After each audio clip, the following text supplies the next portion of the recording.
20 मार्च 2024 प्रातः मुरली। ओम शांति। बाप दादा मधुबन।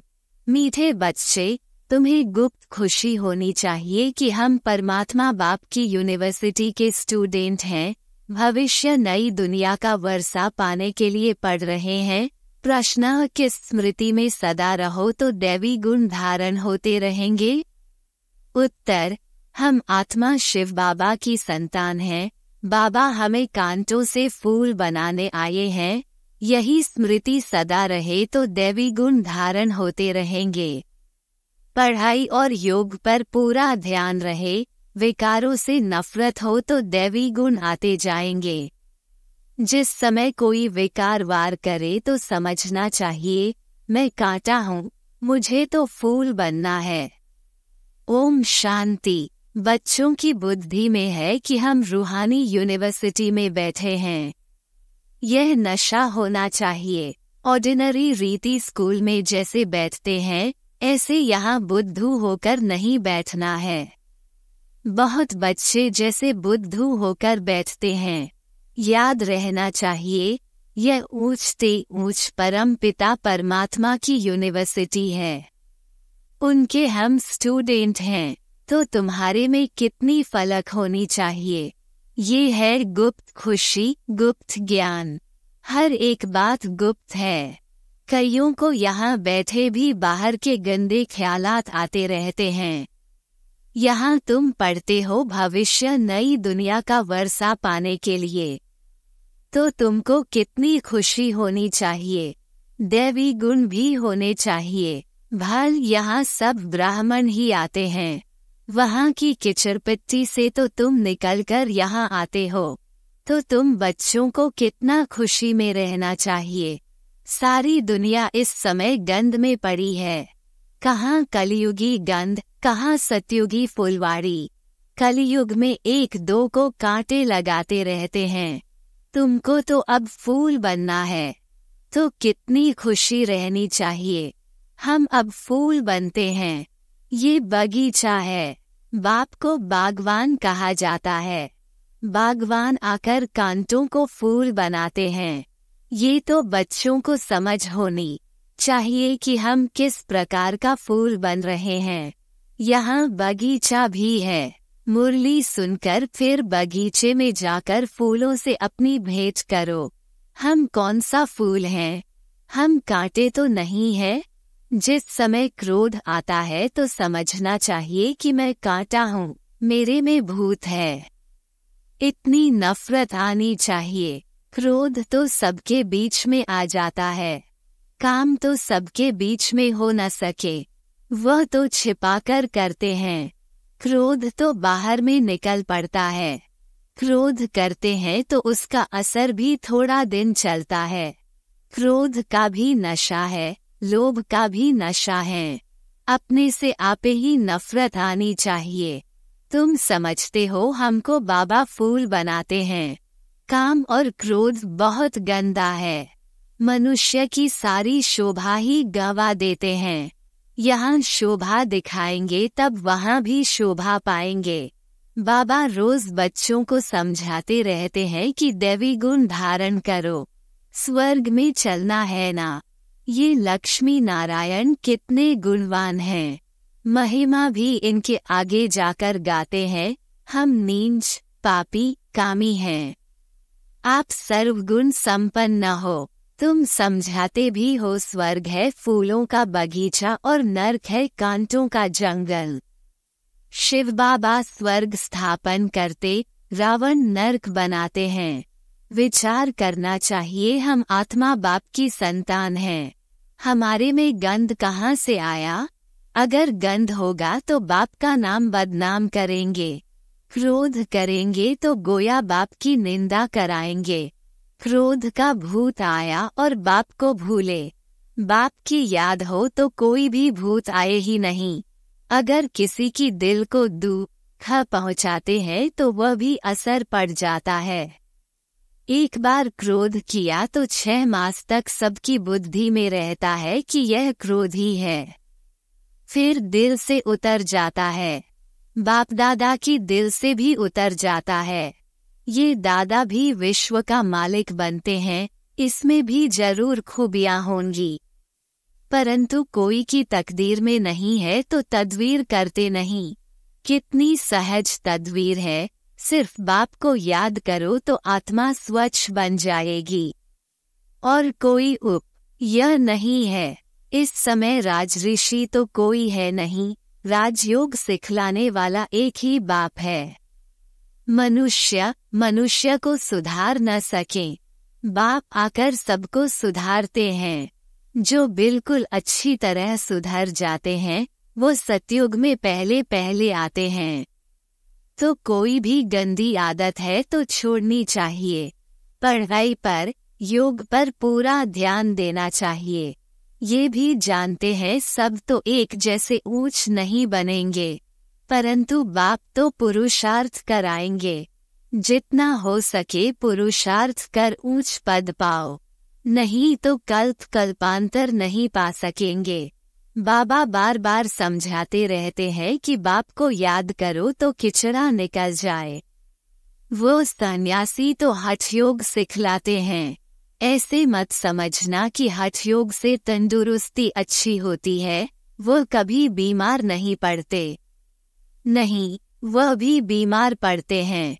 भारत में जब लक्ष्मी नारायण का राज्य था तो सबकी आयु बड़ी थी, हेल्दी वेल्दी थे। अब तो सब बिल्कुल छोटी आयु वाले हैं। भारत को ऐसा किसने बनाया, यह कोई जानते नहीं। बिल्कुल घोर अंधियारे में हैं। तुम कितना भी समझाओ परंतु उन्हों को समझाना बड़ा मुश्किल है। फिर भी गरीब साधारण ही समझने की कोशिश करते हैं। यहाँ कोई लखपति है क्या? आज का लाख भी बड़ी बात नहीं है। आज लखपति तो बहुत हैं, उन्हें भी बाबा साधारण कहते हैं। आज तो करोड़पति की बात है। शादियों पर भी कितना खर्चा करते हैं। तुम बच्चों को बड़ा युक्ति से समझाना है जो किसको तीर लग जाए। बड़े बड़े आदमी कोई MP आदि आते हैं तो बहुत खुश होते हैं, परंतु एक में भी ताकत नहीं जो आवाज कर सके। तुम समझाते हो परंतु यथार्थ पूरा समझकर नहीं जाते हैं। ऊंच ते ऊंच भगवान, ऊंच ते ऊंच यह वर्षा। लक्ष्मी नारायण को किसने ये स्वर्ग का वर्षा दिया? ये कहाँ के रहवासी हैं? ये बहुतों को पता नहीं पड़ता है। म्यूजियम में आते बहुत हैं समझने के लिए। सेवा का चांस अच्छा है परंतु योग है नहीं। प्रश्नवाचक चिन्ह। बाप को याद करें तो प्रफुल्लता भी आए। हम किसकी संतान हैं? कितने बच्चे कायदे सिर पढ़ते नहीं हैं। बाप से योग है नहीं। संपूर्ण तो कोई बना नहीं है, नंबरवार है। बच्चों को एकांत में बैठ बाप को याद करना है। ऐसे बाप से हम स्वर्ग का वर्षा पाते हैं। इस दुनिया में हम ही सबसे पतित बने हैं, फिर हमको ही पावन बनना है। यह अच्छी रीति याद करना है। बाप हर प्रकार की राय तो देते हैं, ऐसे ऐसे करो। जैसे क्वीन विक्टोरिया का वजीर गरीब था, रोड की लाइट पर, बत्ती पर पढ़ कर ऊंच पद पा लिया।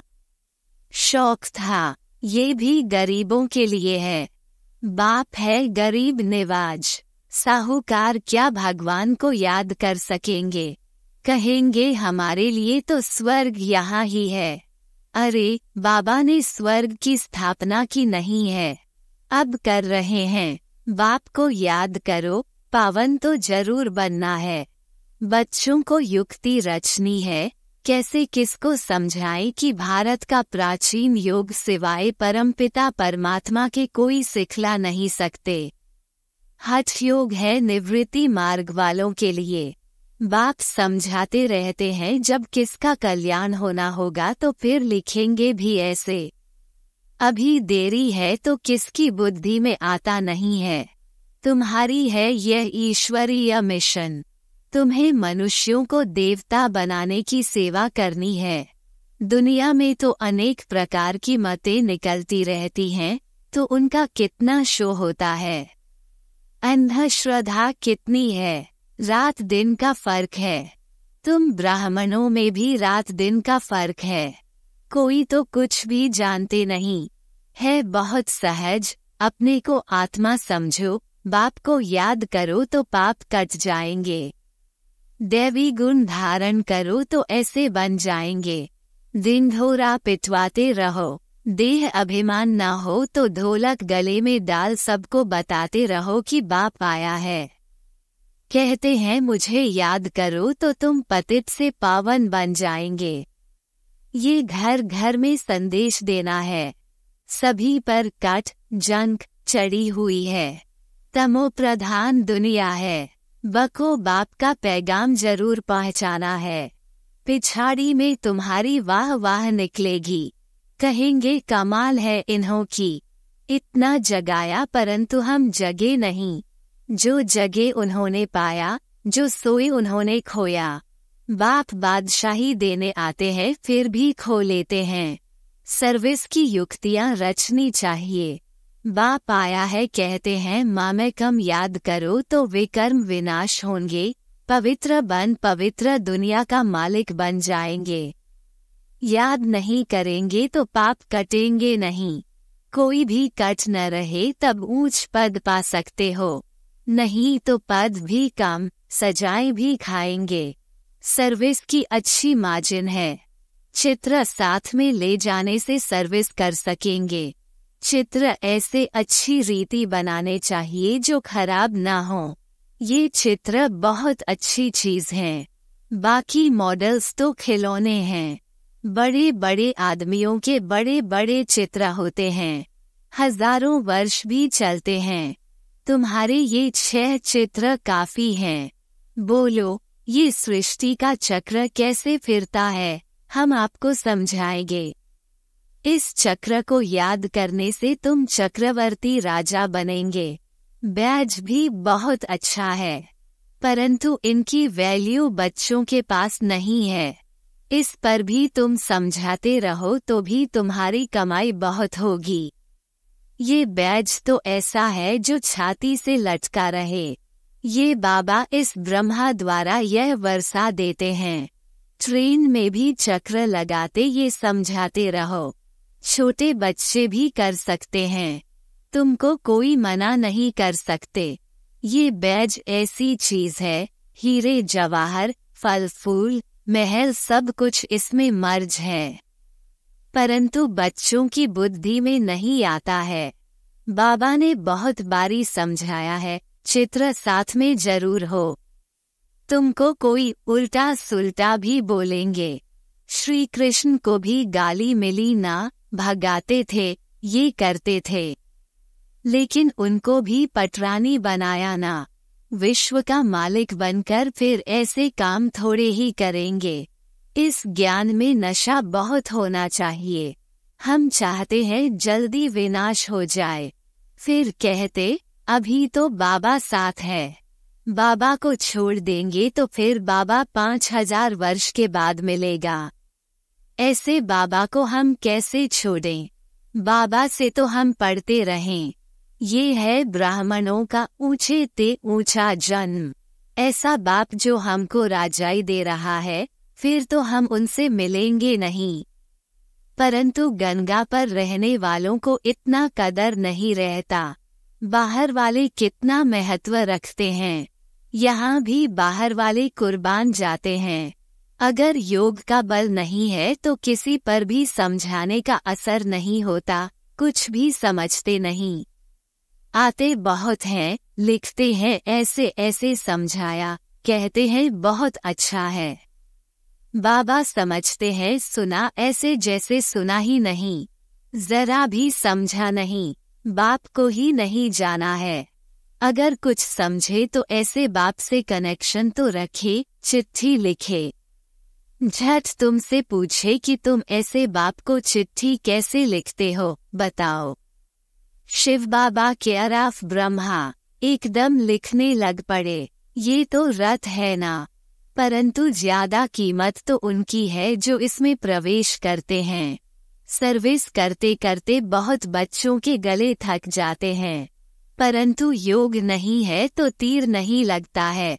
इसको भी ड्रामा कहेंगे। बाबा को जान लिया तो फिर बाबा से मिलने बिगर रह नहीं सकेंगे। ट्रेन में भी योग युक्त हो आए, हम जाते हैं बाबा के पास। जैसे विलायत से आते हैं तो स्त्री, बाल बच्चे सब याद आते हैं। ये तो हम किसके पास जाते हैं, तो रास्ते में कितनी खुशी होनी चाहिए। सर्विस करते करते आना चाहिए। बाबा है सागर, देखते हैं बच्चे फॉलो कर रहे हैं। ज्ञान की लहरें उठती हैं तो देखकर खुश होते हैं। ये तो बहुत अच्छा सपूत बच्चा है। सवेरे याद की यात्रा में बहुत फायदा है। ऐसे भी नहीं, सिर्फ सुबह को याद करना है। उठते बैठते खाते पीते याद किया, सर्विस की तो तुम यात्रा पर हो। अच्छा, मीठे मीठे सिकिल्धे बच्चों प्रति मात पिता बाप दादा का याद प्यार और गुड मॉर्निंग। रूहानी बाप की रूहानी बच्चों को नमस्ते। धारणा के लिए मुख्य सार 1. किसी की दिल को दुख ही नहीं करना है। अंदर कोई भी भूत है तो जांच करके उसे निकालना है। फूल बन सबको सुख देना है। 2. हम ज्ञान सागर के बच्चे हैं तो अंदर ज्ञान की लहरें सदा उठती रहें। सर्विस की युक्तियां रचनी है, ट्रेन में भी सर्विस करनी है। साथ साथ पावन बनने के लिए याद की यात्रा पर भी रहना है।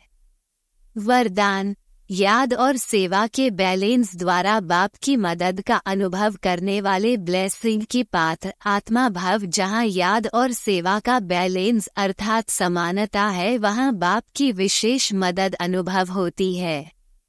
यह मदद ही आशीर्वाद है, क्योंकि बाप दादा अन्य आत्माओं के मुआफिक आशीर्वाद नहीं देते।